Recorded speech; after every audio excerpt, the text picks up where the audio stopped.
agora que o verão acabou, definitivamente, né? Eu faço um convite para você passar aqui na Top Soluções, no Mar Grosso. Você já conhece, né? Serviços de limpeza pós-obra, tá pensando em reformar, serviço de diarista também, para você que vai deixar sua casa de praia, mas quer deixar tudo limpinho, para não se incomodar depois da hora que resolver voltar. Top Soluções, tem soluções para todos os seus problemas, né? Aqui no Mar Grosso passa, a gente sempre indica. E aí, gente, esse programa tá cada vez melhor, né? Vai um suquinho de laranja aí. Tô aqui no Boião Restaurante, com esse suco maravilhoso, essa decoração linda. Adoro esses guarda-chuvinhos, gente, eu acho um charme. E uma super casquinha de siri, deliciosa, que já tô com água na boca. Essa é a nossa dica aqui no Boião Restaurante, que além dessa casquinha de siri, tem muitos outros pratos de frutos do mar, que é a especiaria deles, né? O restaurante tá cheio, época bombando, né? Verão bombando. Então atravessa o bote, vem de balsa, mas vem pra Ponta da Barra conhecer todas essas delícias do Boião Restaurante, que a gente sempre indica aqui no Laguna e Canto São Todo. Agora vocês me dão licença, chegou a minha vez de apreciar, né, a culinária.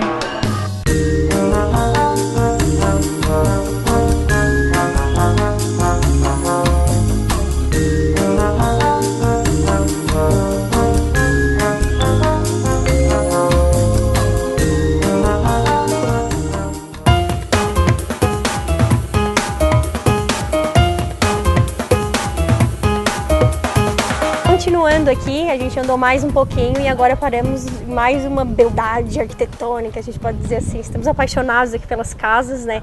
Aqui nós temos mais um exemplo aí do que a gente estava falando, né, Thiago?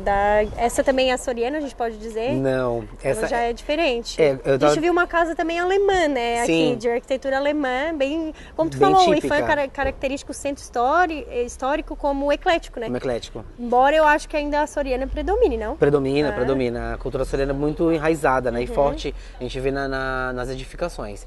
Aqui em Laguna, a gente, como aportou, devido ao porto, justamente, várias pessoas de vários lugares do mundo, vamos colocar assim, etnias, tiveram essas influências, né? Então acabou tendo uma influência alemã, uma influência portuguesa e tudo mais. O IFAM, como você disse, caracteriza o centro histórico como um estilo eclético, realmente justamente por isso, porque nós vamos ver influências de diversas culturas ou que teve uma certa modificação na sua arquitetura, né?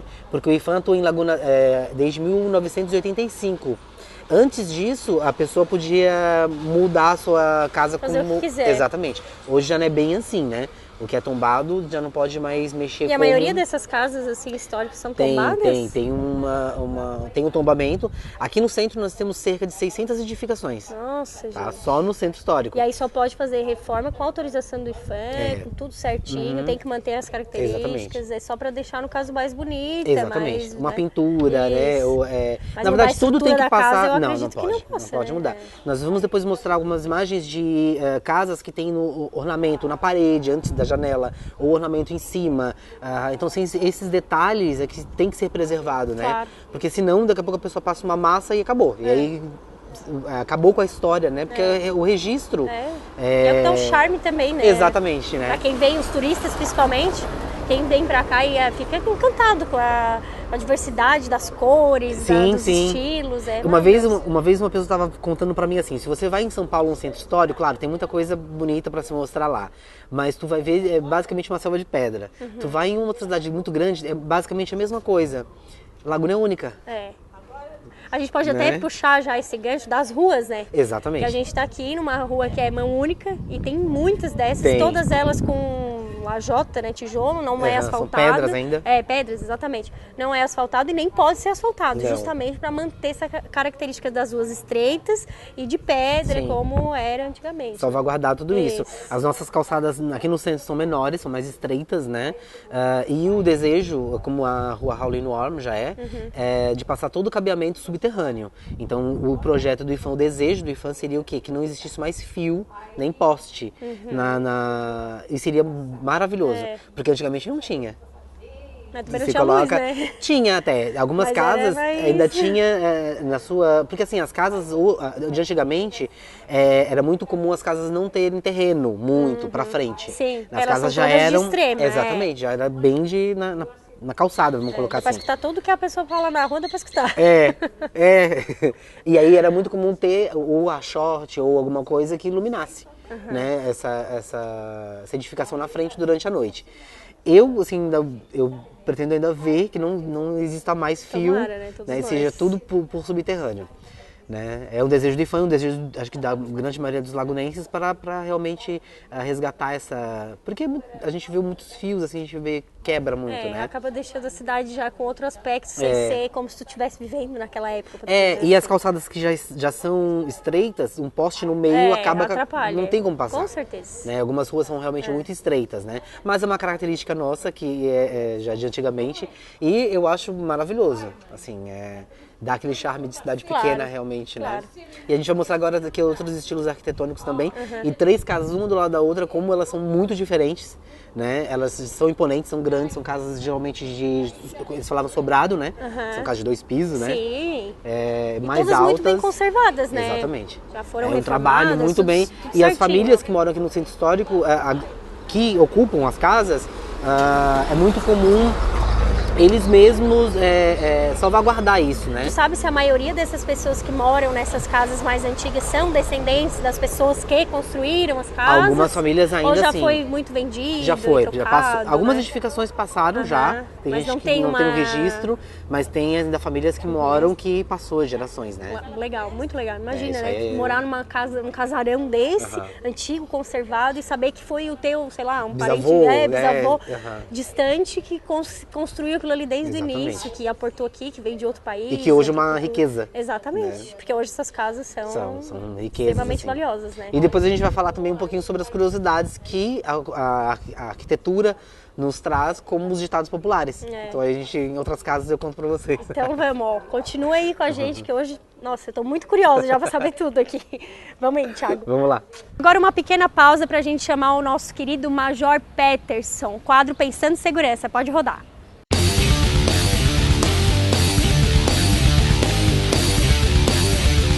Pensando em segurança. Apoio. ProLincoln Vigilância. Fique tranquilo. Aqui tem ProLincoln. Olá, você que é proprietário de estabelecimento comercial, tem adotado um comportamento de prevenção para evitar assaltos? Quando o seu estabelecimento sofre um assalto, não é apenas o prejuízo material que você sofre. É possível que o trauma psicológico seja muitas vezes superior ao prejuízo financeiro, pois você e seus funcionários ficarão temerosos por um bom tempo e a produtividade da empresa provavelmente vai cair. A questão torna-se ainda mais grave se os seus clientes passarem a associar a imagem da sua empresa com o perigo de serem assaltadas. Por isso, adote, sem demora, o projeto Rede de Vizinhos no seu bairro. Organize uma reunião com os moradores e comerciantes e solicite que a Polícia Militar implante o projeto. As melhorias serão visíveis e a comunidade se sentirá muito mais protegida. A segurança pública é responsabilidade de todos. Faça a sua parte. Quem não previne o crime, colabora com ele.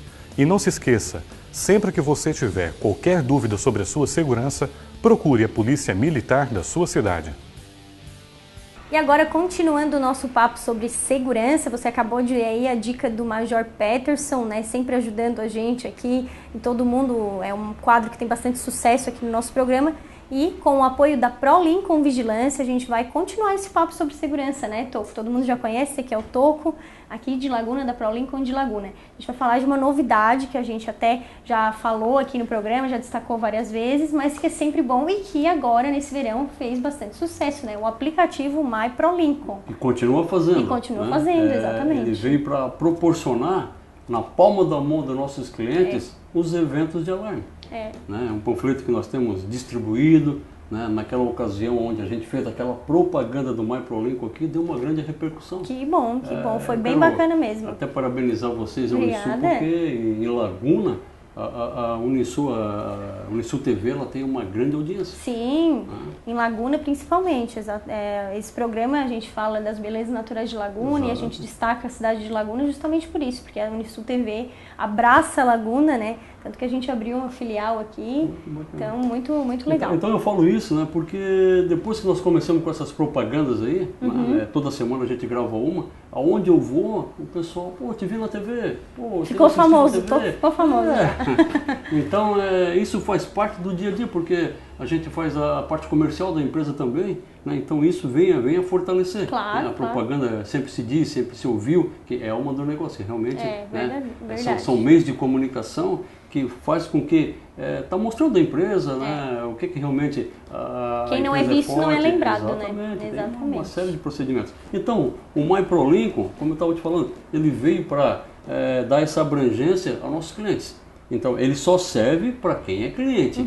Para aquele cliente que chega aqui, eu escutei, ou eu ouvi, ou eu li, recebi um panfleto dizendo que eu posso ter o MyProLincoln sem ter o meu sistema de alarme. Não dá. Não existe. Não existe. Então, a gente não comercializa só o MyProLincoln. A gente comercializa ele num todo.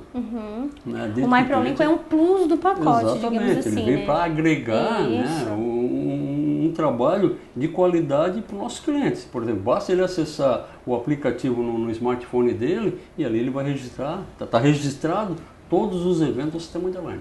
Quem entrou, quem saiu, a hora, a porta, tudo, né? A hora que deu o alarme. A hora que deu o alarme, a hora que ligou o alarme, a hora que desativou. Quer ver uma coisa importante? Que o cliente ele acaba interagindo tanto e sabendo da importância desse que eu vou falar agora, que é quando dá uma queda de energia. Se o sistema está armado ou desarmado, quando dá uma queda de energia, seja porque a energia faltou na cidade, seja porque passou um caminhão e arrebentou o fio, seja porque alguém desarmou o disjuntor, cai a energia, a nossa central detecta a queda de energia, avisa o monitoramento de alarme e o vigilante vai no local para ver o que está acontecendo. Eu ia depois perguntar como é que funciona, então muito, muito legal, porque ultimamente tem caindo bastante a energia, né? Mas embora a maioria das vezes seja por causa dos temporais, né, que tem atingido a nossa região, mas pode ser alguém tentando entrar na casa e desarmando o relógio. Alguém mal intencionado, né? Que foi lá, passou pela frente, eu quero invadir essa casa. Vou desligar o disjuntor. Mas só que ele está redondamente enganado. Porque aí a vigilância já vai lá, né? Tem duas coisas a favor do cliente. A primeira, que quando ele desligar o disjuntor, vai chegar uma queda de energia na nossa central e a central vai avisar o vigilante e ele vai no local. Segundo, o nosso sistema tem uma bateria. A bateria ela tem uma carga que ela aguenta algumas horas, né? O sistema de alarme. Então, mesmo se ele desligou e ele invadiu a casa, a hora que ele invadir a casa, que ele for entrar por uma janela, por uma porta, quebrou uma parede, de qualquer forma que ele entrar, o sensor vai detectar a pessoa, vai disparar e o vigilante vai atender. Então, é uma forma totalmente segura, né, de o cliente ter a ProLincoln também nesse sentido. Então, já aviso aí as pessoas mal intencionadas, né? Não adianta, quando tem ProLincoln, pode desligar o disjuntor, não adianta. Vai tocar o alarme, o vigilante vai lá e não vai ter sucesso nessa má intenção que tem aí, então, né, com o cliente. Essa é uma forma tranquila e segura, porque como eu falei no outro programa. O que tem ProLincoln, ele sabe que a qualquer momento ele até pode invadir, a qualquer momento vai chegar o vigilante. E aquele que não tem, o cara vai entrar na casa dele, vai escolher o que quer para roubar ou furtar, né? Vai danificar a sua casa, vai cometer ato de vandalismo, enfim. Não, e só por ter a identificação da vigilância da ProLincoln na frente da residência, do estabelecimento, já inibe, né? Porque a pessoa pensa, aqui tem ProLincoln, ali não tem, qual que eu vou preferir, né? Invadir quem tem ProLincoln ou quem não tem? Já começa a ver, né? Eles não querem passar trabalho, a gente sabe, nem correr risco, né? Já começa a ver nesse sentido que já tem a placa da ProLincoln, já começa a ver o movimento das nossas viaturas passando, nossos vigilantes chegando, técnico, volta e meia fazendo manutenção, então ele já sabe. Né? Hoje o mal intencionado, ele está sempre de olho. Né? Ele está sabendo se ele tem ProLincoln ou não tem. Haja vista que, né, uma coisa que eu quero comentar com vocês assim, está acontecendo muito aqui, e onde tem ProLincoln, o pessoal é tão seguro com a ProLincoln que estão retirando placas aonde tem ProLincoln e colocando em casas que não tem para dizer eu tenho ProLincoln. Então, para te ver aonde chega, né, mas aí também não a confiança adianta, e a credibilidade de uma empresa. É verdade, isso é verdade, mas embora a gente saiba que só a placa que a placa não resolve. Não, né? resolve, o certo é ter a placa e o sistema, né? E o sistema e o segurança lá. E o segurança lá, é verdade, mas a gente sabe que, como eu disse, já inibe, a placa já dá uma... Então, já inibe. não é o correto. Não é o correto, daqui a pouco estão pirateando placa da ProLincoln. Não é o correto porque há uma fiscalização da ProLincoln, claro. O fiscal passa, ele faz algumas anotações, entrega para a gerência para saber se realmente aqueles pontos levantados tem ProLincoln ou não. Então cabe a nós depois ir fazer uma visita, oferecer o sistema de alarme para essa pessoa e realmente a placa vai ficar oficializada naquela pessoa. É isso aí, então. Gostaram das nossas dicas hoje, completando aí o que o Major Peterson falou? Muito obrigada, Toco. Quero agradecer aí. Muito legal esse bate-papo que a gente teve sobre segurança. Várias dicas para quem é cliente, para quem não é e para todo mundo que está assistindo o nosso programa. Obrigada, Toco. Legal. Até o próximo. Eu que agradeço. Querendo mais alguma informação, basta dirigir até na nossa filial aqui no Centro Histórico. Nosso telefone 3644-2355. Tá? Estamos à disposição para prontamente atender a qualquer momento. É isso aí. Bom, agora uma pequena pausa aqui para a gente falar das janelas, né? Continuando ainda sobre o papo sobre a arquitetura das casas, mais uma curiosidade. Aqui nós temos atrás os desenhos, ornamentos nos vidros, né? Isso também era característica da época? Era característica da época e também é uma das características que mais predomina aqui na cidade, os vidros serem ornamentados, né? Ou desenhados, como eles pensavam nos pequenos detalhes, detalhes. Né? A gente viu que as varandas também, aqui atrás tem também, né? Uma pequena varanda. Uma pequena varanda ali e eram todo trabalhado, né? Tudo... E tu nota que, não sei se está pegando direitinho, mas a varanda do meio ela é mais ornamentada do que as luzes das pontas. Então, o cômodo do meio provavelmente era ou do dono da casa, ou então era um cômodo importante. Então nós tínhamos, aí já sabia, olhando por fora, já sabia que esse cômodo era o mais importante da casa. É mesmo? Né? Tem uma diferença. E também tem uma curiosidade que as pessoas, quando conheciam uma família que era bem de vida ou não, ela olhava para a janela. Se os vidros estivessem para fora, significa que a família era muito rica. Se os vidros não apareciam, só aparecia a madeira, aquela família talvez não tivesse tanta posse, porque os vidros eram um sinônimo de riqueza. Nossa, né? Colocar vidro na tua janela era o máximo. Nossa, né? imagina vidro ainda com esses ornamentos. Aí era mais ainda. Era mais ainda, então. Aqui nós temos um exemplo de uma família bem de vida, então. Bem, né? E com vidro pra fora e com ornamento. Olha só. Então, e ainda mais os ornamentos ali na varandinha. E a casa é gigantesca, né? A gente olha assim pra casa, tem uma parte do lado que seria... hoje provavelmente estacionamento, mas que talvez na época fosse uma cozinha, porque era muito tradicional as casas fazerem as cozinhas ou fora da casa, ou de uma arquitetura mais inferior, porque... Como se fosse um puxadinho assim, né? Para evitar os incêndios, porque eram fogões a lenha e ficavam acesos a noite toda, o dia todo na verdade, né? Então eles tinham medo do quê? De pegar fogo e acabar com tudo. Então a casa era mais pobrezinha, vamos colocar. Se pegasse fogo não ia ter tanto prejuízo. Né? Eles pensavam nisso, né? E continuando só pra gente terminar essa parte, eu acho, da arquitetura, eu sei que tem muita coisa ainda pra falar, né? Mas a gente tava falando também dos cômodos que são interligados, né? Exatamente. Tu falou ali, não tinham corredores, como hoje a gente tá acostumado, tem a casa, um corredor, e aí tem o corredor distribui os cômodos. E ali não, era um cômodo e as portas todas interligadas, né? Era geralmente, nessas casas grandes, até a gente pensa assim, mal distribuída por dentro. Não, porque eles não tinham o costume dos corredores. Isso é uma cultura, já vem da cultura açoriana. E aí, todos os cômodos tinham ligações, vamos colocar assim, né? Principalmente o cômodo dos donos da casa era um cômodo principal e ele geralmente era o cômodo que tinha ligação com os outros cômodos. Que distribuía, né? Principalmente pro quarto das crianças ou de hóspedes, né? Então eles eram detentores de tudo o que estava acontecendo na casa. Sempre sabiam de tudo, né? Exatamente. E para você continuar sabendo de tudo aí, vou aproveitar, olha só, hein? Para continuar sabendo de tudo aqui sobre o Centro Histórico de Laguna, continua ligadinho com a gente aqui no Laguna, encante o ano todo. A gente vai continuar aqui.